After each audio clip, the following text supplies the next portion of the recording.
Welcome to my vlog. A few weeks ago, I did a festival called the Off-Grid Living Festival in regional Victoria. I'm so excited to be doing this vlog. I have not done a vlog in so long. So I'm taking you on the journey to do the festival. I had never done it before. At the end of last year, I started getting back into markets and events after not doing them for a few years. If you've been following my channel for a while, you'll actually see one of the last vlogs I did. I was like, I'm never doing markets again. That's it. I'm done. I had a few years off and I got back into it towards the end of last year. And I finally started vlogging again. So I'm going to tell you at the end of this video exactly how much money I made, how much money I spent at this festival. And if you're getting started into markets or festivals or design events, I hope this video gives you something, or maybe you'll just be entertained. It was a slog, but yeah, let's get into it, and I'll see you at the end for the wrap up. Literally only just fit everything in my car. In fact, I did have to leave one thing out. It wasn't really necessary. It was just, I was going to store my colouring in sheets in there. This little basket here did not make it.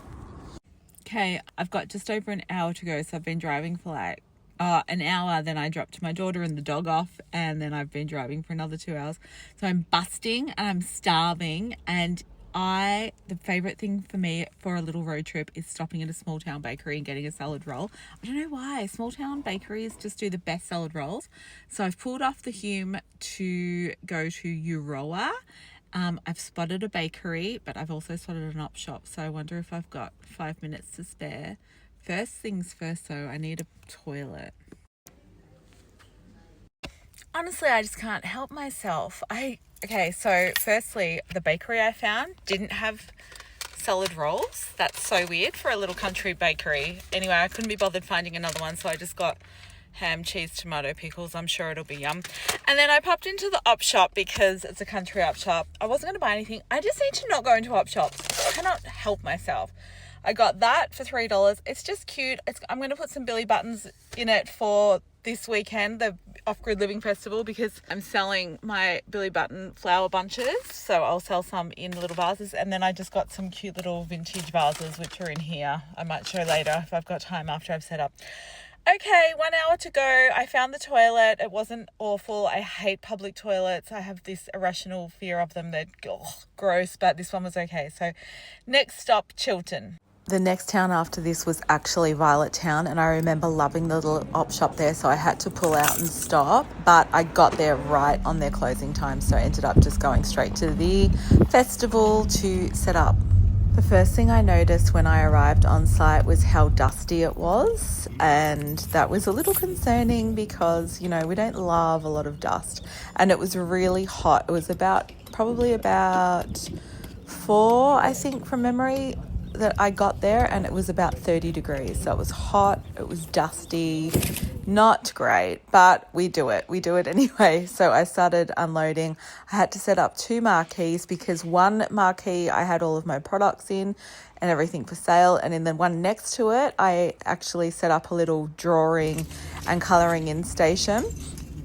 With the marquees, I have the Austrail Deluxe 3x3 as well as the 2.4 by 2.4. The reason I go with the Austrail Deluxe ones is they are really easy to put up by yourself.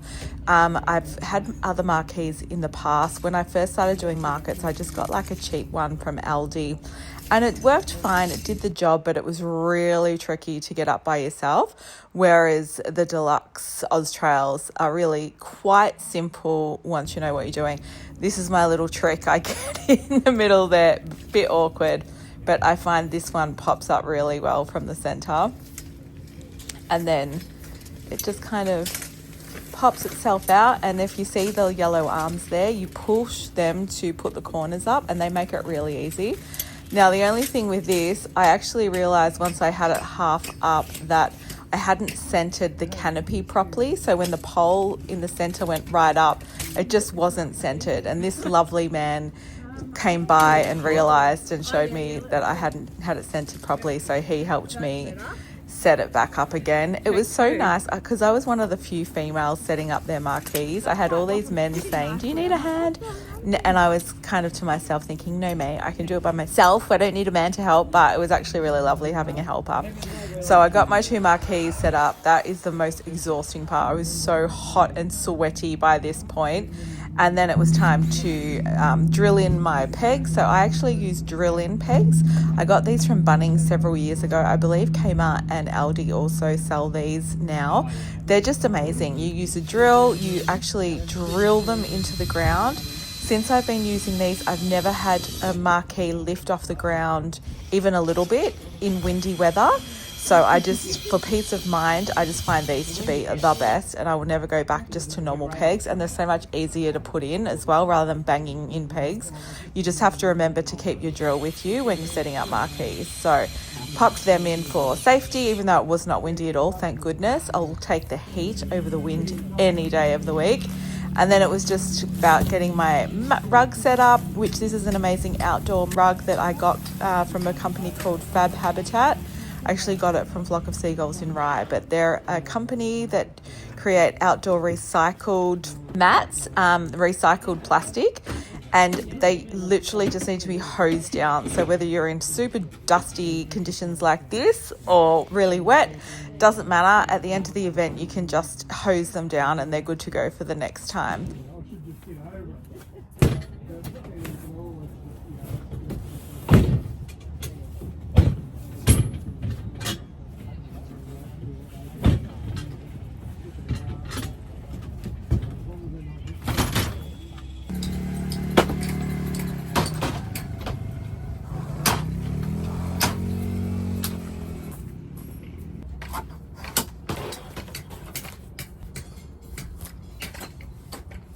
When I'm using trestle tables for my market displays, I have a base tablecloth, the checkered one I got from Kmart. I also have just a plain white linen.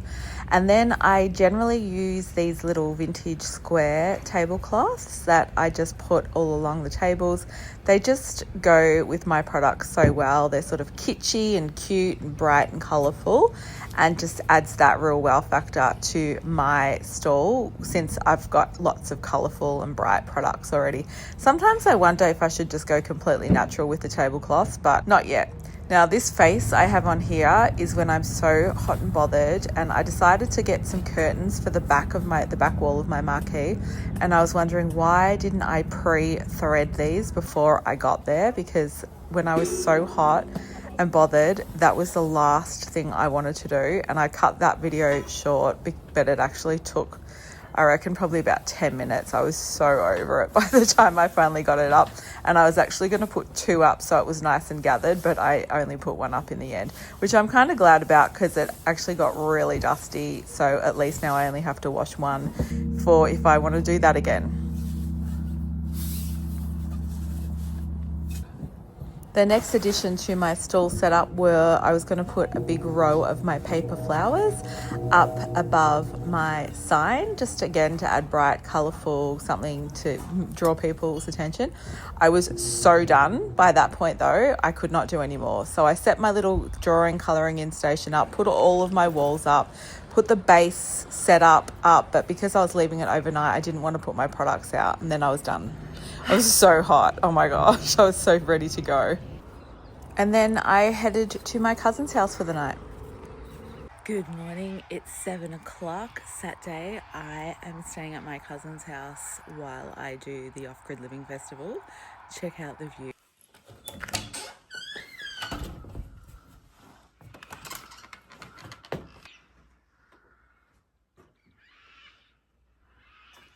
I arrived back on site pretty early because I wanted to have time to set up. This is how I finished off closing my marquee the night before. I was so done and I couldn't make it fit, so I just used masking tape.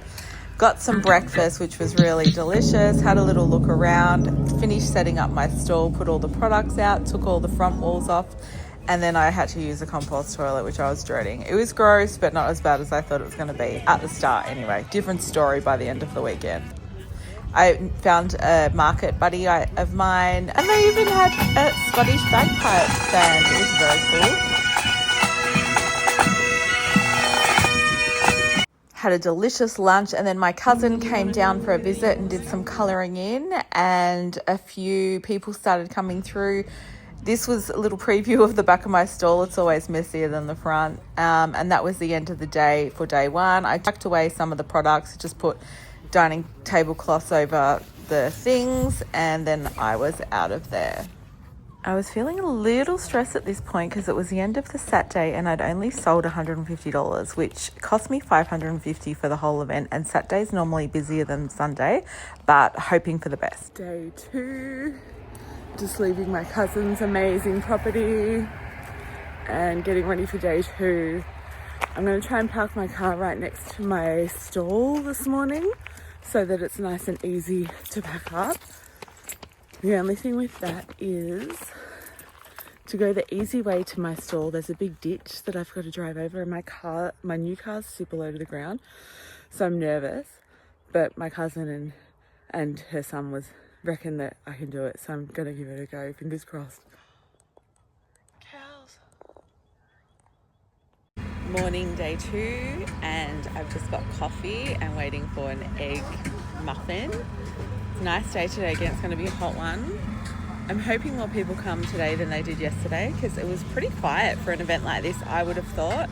But this year for me is all about doing lots of different events, testing, see which ones actually are a good fit for my brand and products. And then next year, really focusing on the ones that I do well at this year. I had a lot more people come and sit down and do some either drawing or colouring in on the Sunday, which was pretty cool. 2 girls who were teenagers actually even met and became friends, which was just awesome. My lunch was a mushroom bami roll, and it was so delicious. Oh my gosh.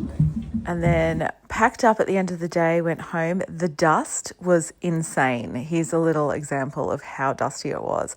It was super hot again on the Sunday. To say I was completely exhausted would be an understatement, but was very glad to be heading home. Okay, as you can see, that was an intense event. Do this event, it cost me $550.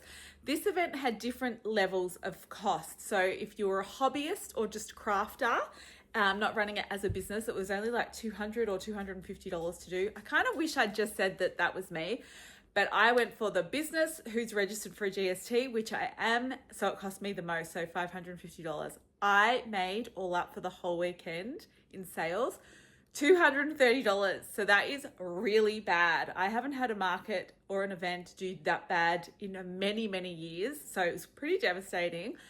However, it was a really fun event and the vibes were high.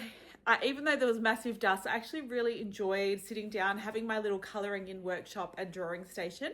And that's actually given me some ideas for future events I want to do and incorporate maybe some paid workshops as well as free workshops. So that way that helps cover the cost of the stall. I don't think I'll be doing this event again. If I do, I didn't realize it wasn't just handmade only. So if I do it again, I would definitely take some other products that I sell that I know would do well there, like my ceramic dog mugs that I buy in. Regional people from the country love dogs. Anything to do with dogs sells. So my other expenses, I probably spent about $100 on food and drinks over the weekend. I stayed at my cousin's house, so I didn't have to pay accommodation.